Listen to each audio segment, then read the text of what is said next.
In today's episode, we break down the thought Mandarin chant for those of you who are interested to learn Mandarin.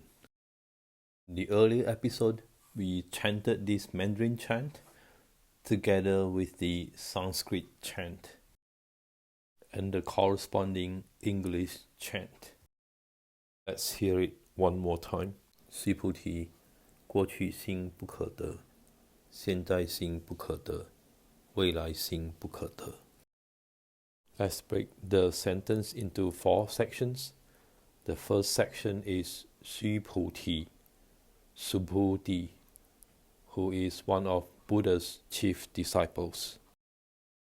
Let's break the second section into 4 parts.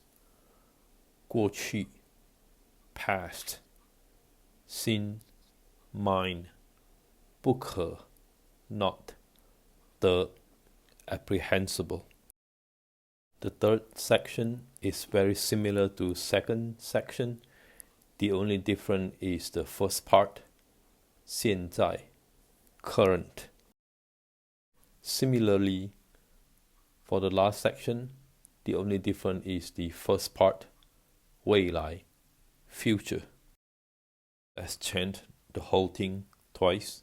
须菩提，过去心不可得，现在心不可得，未来心不可得。